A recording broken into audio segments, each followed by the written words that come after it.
नमस्कार, प्लस में आपका स्वागत है। मैं हूं आपके साथ राजकिशन। न डालते हुए तक की मुख्य हेडलाइंस पर। अगर आप बिना मास्क के घर से बाहर निकलते हैं तो आपको देना पड़ेगा जुर्माना। बिहार में कोरोना की तीसरी लहर ने पकड़ी रफ्तार। पटना साहिब गुरुद्वारा में लगातार लोगों की भीड़ देखी जा रही है। और औरंगाबाद जिले के रफीगंज में अपराधी ने एक किसान की गोली मारकर हत्या की। अब खबरें विस्तार से। बिहार में कोरोना वायरस काफ़ी तेज़ी से फैल रहा है। इसे देखते हुए बिहार सरकार ने कई गाइडलाइन जारी की, जिसके तहत कई पाबंदी भी लगाई गई, जिससे कोरोना के संक्रमण की रफ्तार को रोका जा सके। गाइडलाइन के अनुसार 6 जनवरी की रात 10 बजे से बिहार में नाइट कर्फ्यू का भी ऐलान किया गया था। इसी क्रम में नाइट कर्फ्यू की पहली रात पटना के डाक बंगला चौराहे पर पटना के जिलाधिकारी और एसएसपी उतरे और गाइडलाइन का अनुपालन न करने वालों पर कार्रवाई भी की। अगर आप भी बिना मास्क के घर से बाहर निकलते हैं तो आपको फाइन देना पड़ सकता है। इतना ही नहीं, अगर नाइट कर्फ्यू का उल्लंघन करते हैं तो कड़ी कार्रवाई हो सकती है। अगर किसी गाड़ी में मास्क के बगैर लोग सफ़र भी करते पाए गए तो उस गाड़ी को भी जब्त कर लिया जाएगा। इसके बावजूद पटना में आप देख सकते हैं लोग किस तरीके से बेखौफ होकर घूम रहे हैं। ना ही मास्क ना ही सोशल डिस्टेंसिंग का पालन किया जा रहा है। मास्क तो है, अभी मास्क है, मैं थोड़ा सा भी निकाले। हाँ नहीं, मास्क है, मास्क मेरे पास है, अभी मास्क है, अभी निकाल दिया था। कुछ ऐसा च्युइंगम कर रहा था तो इस वजह से निकाल दिया था। लगाए रखिए। पटना साहिब गुरुद्वारा में लगातार लोगों की भीड़ देखी जा रही है। तस्वीरों में आप देख सकते हैं छोटे छोटे मासूम बच्चे चाय नाश्ता करते नजर आ रहे हैं। सबसे खास बात यह है कि इस बार कोरोना की तस्वीर लहर में बच्चों को बचाकर रखना है, लेकिन जिला प्रशासन के अधिकारी और गुरुद्वारा प्रबंधक कमेटी के सदस्य लापरवाह नजर कर रहे हैं। कोरोना 19 प्रोटोकॉल का पालन कराने में जिला प्रशासन के अधिकारी और स्थानीय प्रशासन नजर नहीं आ रही। गुरुद्वारा और गुरुद्वारा के आसपास के लोगों की भीड़ तस्वीरों में साफ तौर पर देखी जा सकती है। गुरुद्वारा के अंदर लंगर हॉल में भी भीड़ देखी जा रही है। कोरोना प्रोटोकॉल का पालन नहीं करवाया जा रहा है, बिना मास्क पहने हुए हैं। आप देख सकते हैं किस तरीके से काफ़ी संख्या में लोग नजर आ रहे हैं।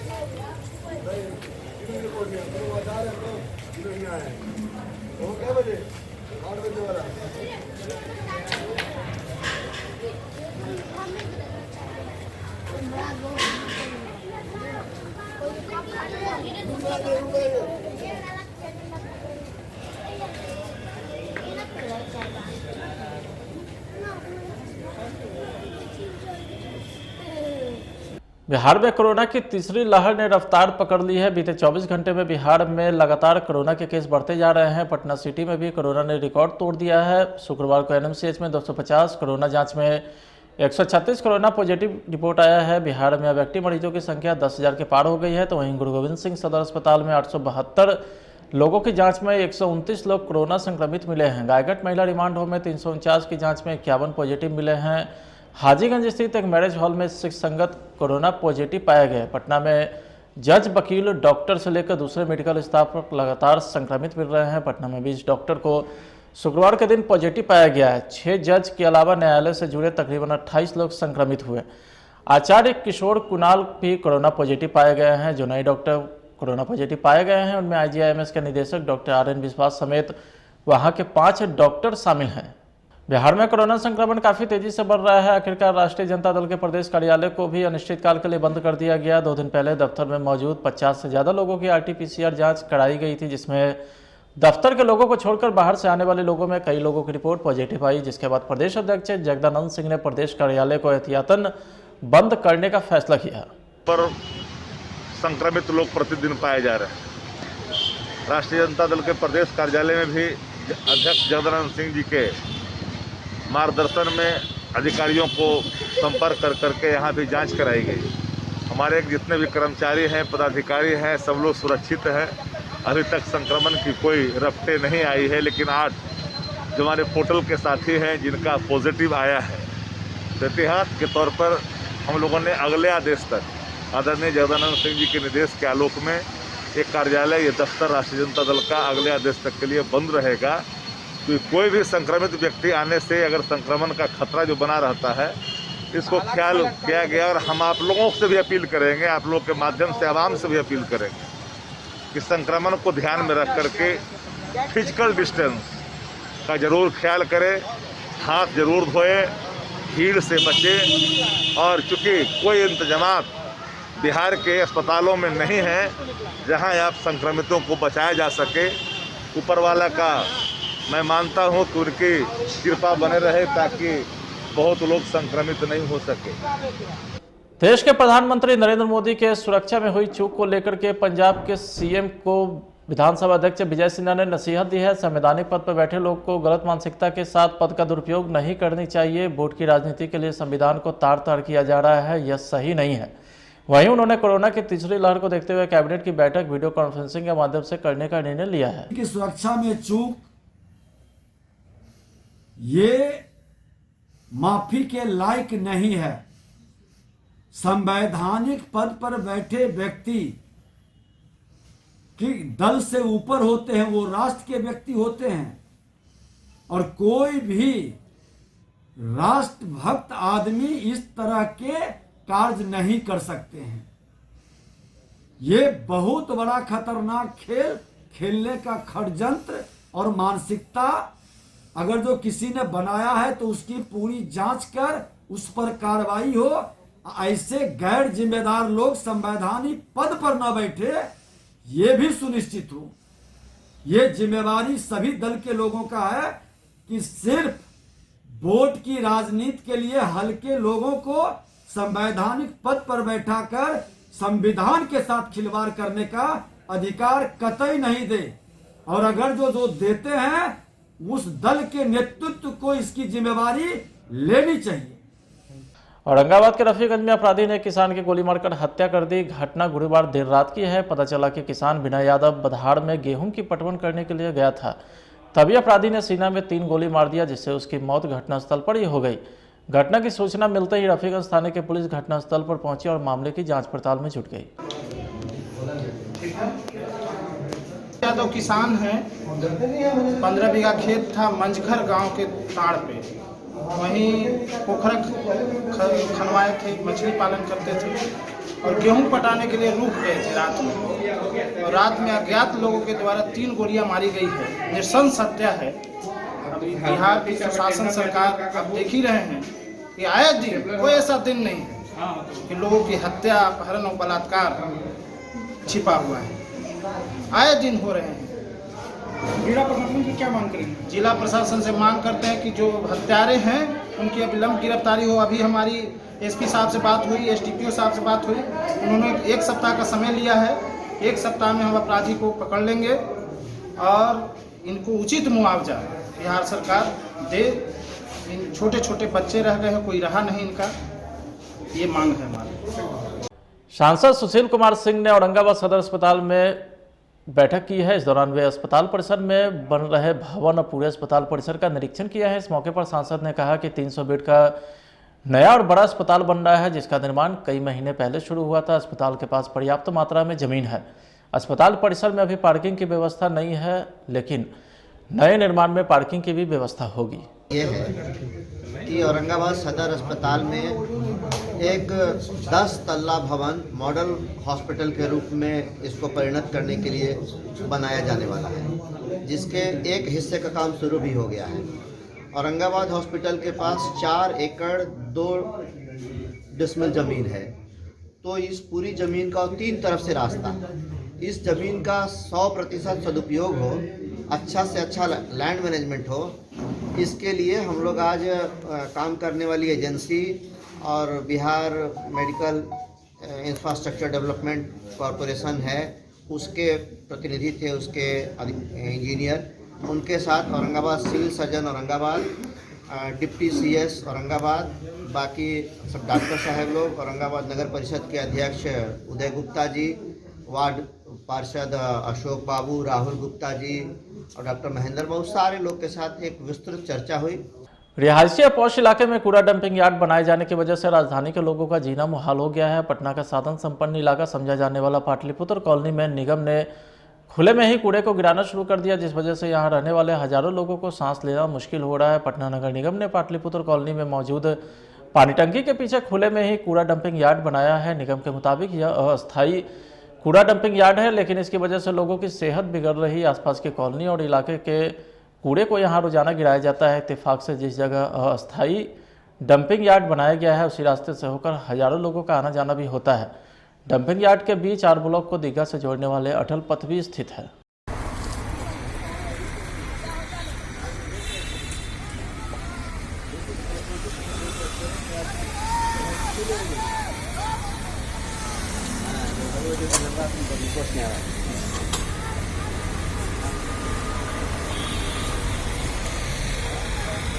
फिलहाल आज के घर में इतना ही। आप देखते रहिए प्लस न्यूज। नमस्कार। एसिडिटी, गैस, खट्टी डकार, पेट फूलना और कब्ज, ऐसे में मेरी सलाह है आयुर्वेदिक मुल्तानी पश्मीना। ये पेट की सभी समस्याओं में पूरी तरह आराम देता।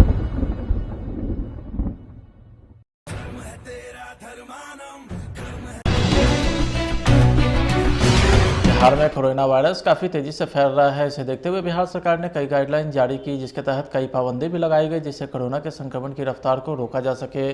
गाइडलाइन के अनुसार 6 जनवरी की रात 10 बजे से बिहार में नाइट कर्फ्यू का भी ऐलान किया गया था। इसी क्रम में नाइट कर्फ्यू की पहली रात पटना के डाकबंगला चौराहे पर पटना के जिलाधिकारी और एसएसपी उतरे और गाइडलाइन का अनुपालन न करने वालों पर कार्रवाई भी की है। अगर आप भी बिना मास्क के घर से बाहर निकलते हैं तो आपको फाइन देना पड़ सकता है। इतना ही नहीं, अगर नाइट कर्फ्यू का उल्लंघन करते हैं तो कड़ी कार्रवाई हो सकती है। अगर किसी गाड़ी में मास्क के बगैर लोग सफ़र भी करते पाए गए तो उस गाड़ी को भी जब्त कर लिया जाएगा। इसके बावजूद पटना में आप देख सकते हैं लोग किस तरीके से बेखौफ होकर घूम रहे हैं। ना ही मास्क ना ही सोशल डिस्टेंसिंग का पालन किया जा रहा है। मास्क तो है, अभी मास्क है, मैं थोड़ा सा भी निकाले। हाँ नहीं, हाँ नहीं, मास्क है, मास्क मेरे पास है, अभी मास्क है, अभी निकाल दिया था। कुछ ऐसा च्युइंग गम कर रहा था तो इस वजह से निकाल दिया था। लगाए रखिए। पटना साहिब गुरुद्वारा में लगातार लोगों की भीड़ देखी जा रही है। तस्वीरों में आप देख सकते हैं छोटे छोटे मासूम बच्चे चाय नाश्ता करते नजर आ रहे हैं। सबसे खास बात यह है कि इस बार कोरोना की तस्वीर लहर में बच्चों को बचाकर रखना है, लेकिन जिला प्रशासन के अधिकारी और गुरुद्वारा प्रबंधक कमेटी के सदस्य लापरवाह नजर कर रहे हैं। कोरोना 19 प्रोटोकॉल का पालन कराने में जिला प्रशासन के अधिकारी और स्थानीय प्रशासन नजर नहीं आ रही। गुरुद्वारा और गुरुद्वारा के आसपास के लोगों की भीड़ तस्वीरों में साफ तौर पर देखी जा सकती है। गुरुद्वारा के अंदर लंगर हॉल में भी भीड़ देखी जा रही है। कोरोना प्रोटोकॉल का पालन नहीं करवाया जा रहा है, बिना मास्क पहने हुए हैं। आप देख सकते हैं कि इस तरीके से काफ़ी संख्या में लोग नजर आ रहे हैं।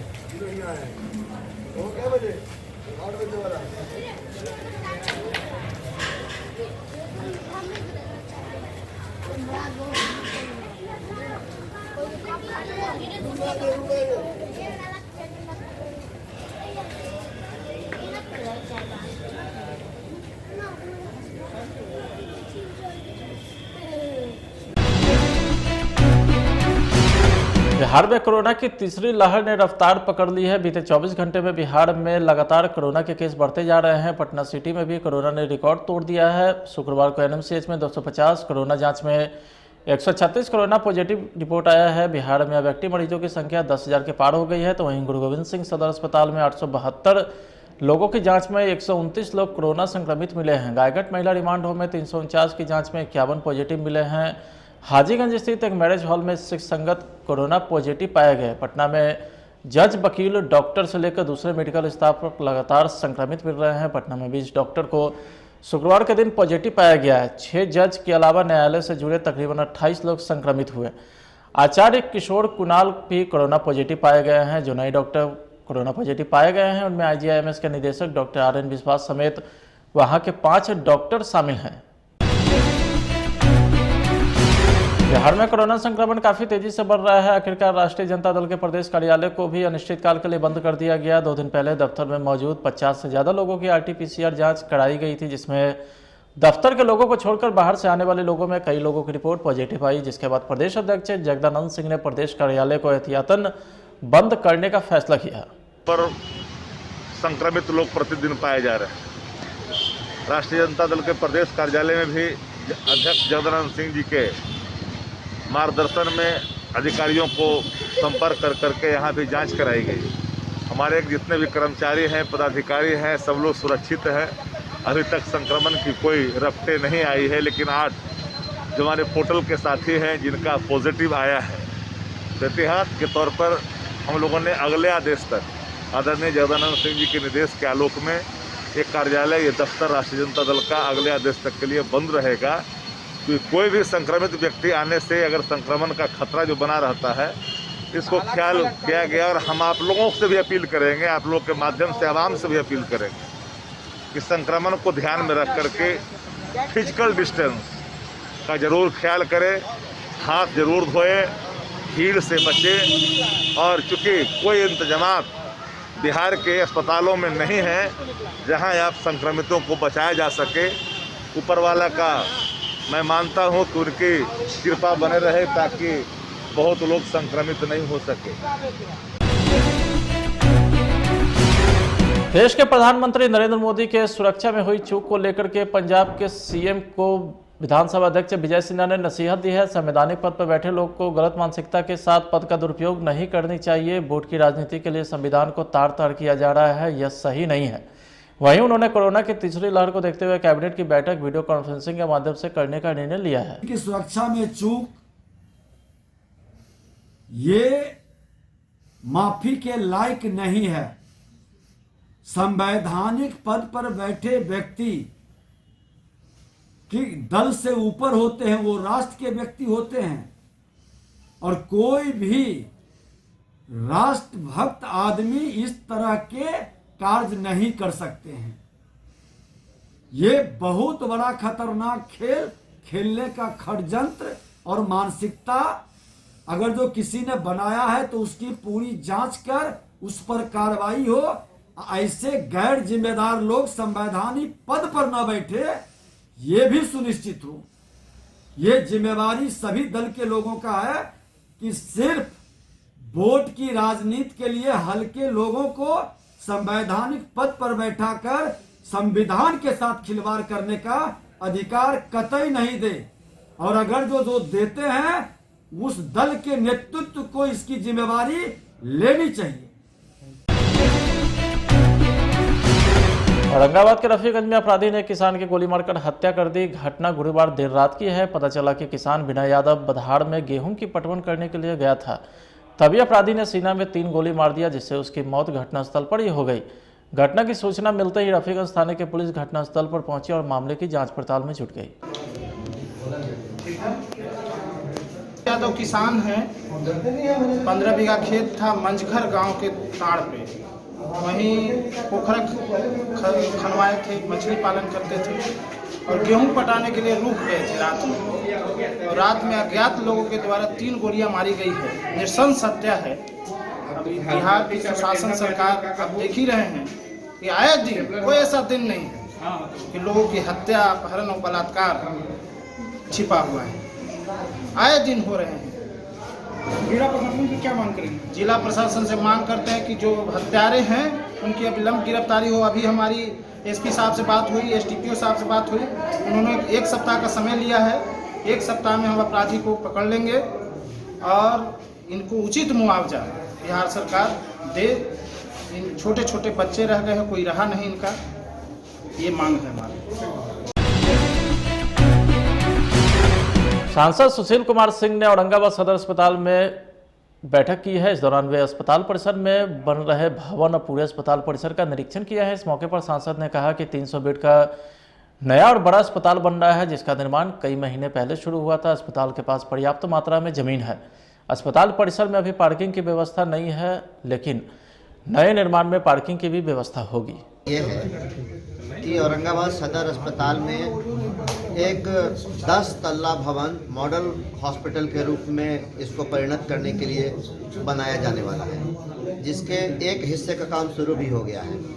औरंगाबाद हॉस्पिटल के पास 4 एकड़ 2 डिसमिल ज़मीन है, तो इस पूरी ज़मीन का 3 तरफ से रास्ता, इस ज़मीन का 100% सदुपयोग हो, अच्छा से अच्छा लैंड मैनेजमेंट हो, इसके लिए हम लोग आज काम करने वाली एजेंसी और Bihar medical infrastructure development corporation है, उसके प्रतिनिधि थे, उसके इंजीनियर, उनके साथ Aurangabad civil surgeon Aurangabad, deputy CS Aurangabad, बाकी सब डॉक्टर साहब लोग, औरंगाबाद नगर परिषद के अध्यक्ष उदय गुप्ता जी, वार्ड पार्षद अशोक बाबू, राहुल गुप्ता जी और डॉक्टर महेंद्र बाबू, सारे लोग के साथ एक विस्तृत चर्चा हुई। रिहायशी पौष इलाके में कूड़ा डंपिंग यार्ड बनाए जाने की वजह से राजधानी के लोगों का जीना मुहाल हो गया है। पटना का साधन संपन्न इलाका समझा जाने वाला पाटलिपुत्र कॉलोनी में निगम ने खुले में ही कूड़े को गिराना शुरू कर दिया, जिस वजह से यहां रहने वाले हजारों लोगों को सांस लेना मुश्किल हो रहा है। पटना नगर निगम ने पाटलिपुत्र कॉलोनी में मौजूद पानी टंकी के पीछे खुले में ही कूड़ा डंपिंग यार्ड बनाया है। निगम के मुताबिक यह अस्थायी कूड़ा डंपिंग यार्ड है, लेकिन इसकी वजह से लोगों की सेहत बिगड़ रही। आसपास की कॉलोनी और इलाके के कूड़े को यहाँ रोजाना गिराया जाता है। इत्तेफाक से जिस जगह अस्थायी डंपिंग यार्ड बनाया गया है उसी रास्ते से होकर हजारों लोगों का आना जाना भी होता है। डंपिंग यार्ड के बीच आर ब्लॉक को दीघा से जोड़ने वाले अटल पथ भी स्थित है।